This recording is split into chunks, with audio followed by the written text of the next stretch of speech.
اولیاء کرام، صوفیاء اعظام، علماء مختلف علاقوں سے آئے جنہوں نے آ کے بر صغیر پاک و ہند میں اسلام کو پھیلایا۔ حضرت شاہ عبد اللطیف بھٹائی ہیں، حضرت سچل سرمست ہیں، حضرت داتا گنج بخش علی حجویری ہیں، حضرت خواجہ معین الدین چشتی اجمیری ہیں، بابا فرید الدین گنج شکر ہیں، سید بلبل شاہ بخاری ہیں، حضرت امیر کبیر ہمدانی علیہ رحمہ ہیں، اور حضرت لال شہباز قلندر ہیں۔ یہ وہ لوگ تھے جنہوں نے اسلام کی دعوت دی، اپنے کردار سے، عمل سے، طرز زندگی سے لوگوں کو اسلام کے قریب کیا۔ اور حضرت خواجہ معین الدین چشتی اجمیری علیہ رحمہ نے 90 لاکھ کافروں کو کلمہ توحید پڑھایا۔ حضرت داتا گنج بخش علی حجویری علیہ رحمہ نے پنجاب کے قبائل کو اسلام کی طرف بلایا۔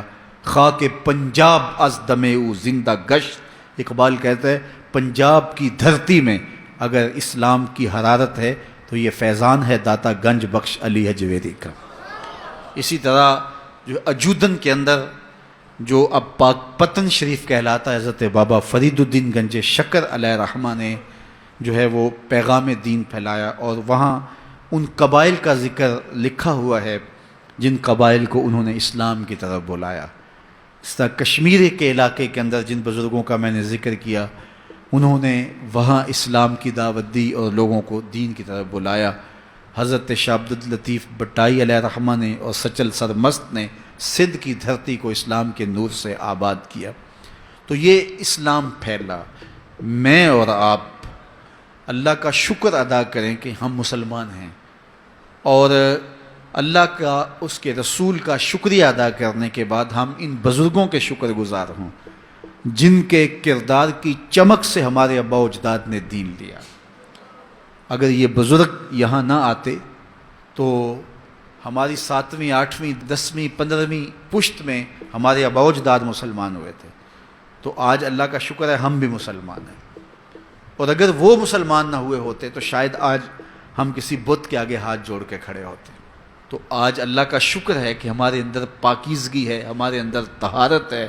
تو یہ فیضان ہے ان بزرگان دین کا جنہوں نے ہمارے آباء و اجداد کے قلوب کی تطہیر کی، ان کے دماغ کو پاکیزگی دی، ان کے خیالوں کو طہارت بخش، اور ان کی پیشانیاں بتوں کے چرنوں سے اٹھا کے ایک مالک کی دہلیز پہ رکھی۔ تو آج اگر ہمارے خون کے اندر وفا ہے تو ہم ان بزرگوں کے کبھی بھی ناسپاس اور ناشکر گزار نہیں ہو سکتے ہیں، اس لیے کہ بر صغیر پاک و ہند کے اندر جتنی بھی روشنی اسلام کی، جتنی بھی روشنی ایمان کی، جتنا بھی چراغاں جو ہے وہ دین کا پھیلا ہے، وہ ان بزرگوں کی محنت اور ان کی کوششوں کا ثمر ہے۔ اس طرح ان لوگوں نے اسلام کا یہاں نور پہنچایا، اور پھر جو ہے وہ بر صغیر کے اندر آج اللہ کا شکر ہے کہ ایک آزاد خطے پاکستان کی صورت کے اندر آج ہم ایک نظریاتی ملک کی صورت کے اندر جو ہے وہ موجود ہیں۔ قائد اعظم علیہ رحمہ نے وہاں 8 اگست 1944 کے اندر خطاب کرتے ہوئے کہا کہ پاکستان آج نہیں، پاکستان تو اس وقت ہی بن گیا تھا جب پہلے شخص نے یہاں اسلام قبول کیا تھا۔ پھر اس کے بعد اللہ تعالیٰ نے جو ہے وہ مسلمان حکمرانوں کے سلسلے شروع کیے، اور یہاں ایک طویل عرصہ، صدیوں تک مسلمانوں نے حکومت کی، اور مسلمانوں نے کبھی ایسا نہیں کیا کہ کسی کو جبراً مسلمان بنایا ہو۔ یہ اسلام کی روشن تاریخ ہے۔ 800 سال کے قریب یہاں ہم حاکم رہے ہیں، اور جو کہتے ہیں اسلام تلوار سے پھیلا ہے تو ان سے سوال ہے کہ 800 سال تک تلوار ان کی تھی، محمود غزنوی کی تلوار نے ان کو مجبوراً مسلمان کیوں نہ کیا؟ اور اندلس کے اندر مسلمانوں نے تلوار کے زور پہ ان عیسائیوں کو مسلمان کیوں نہیں کیا؟ اسلام تلوار کے زور پر نہیں ہے، محمد عربی کے کردار کے زور پہ پھیلا ہے۔ تو یہ بات ذہن میں رکھیں اور اچھی طرح ذہن نشین کریں۔ اور دوسری بات یہ ہے کہ لوگ کہتے ہیں اسلام تلوار کے زور پہ پھیلا ہے۔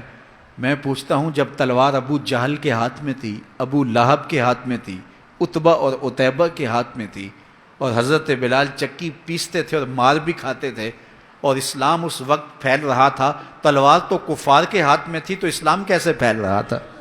تو اسلام تلوار سے نہیں پھیلا، محمد عربی کے کردار سے پھیلا ہے، اور یہ دبنے والا نہیں ہے، یہ پھیلتا رہے گا۔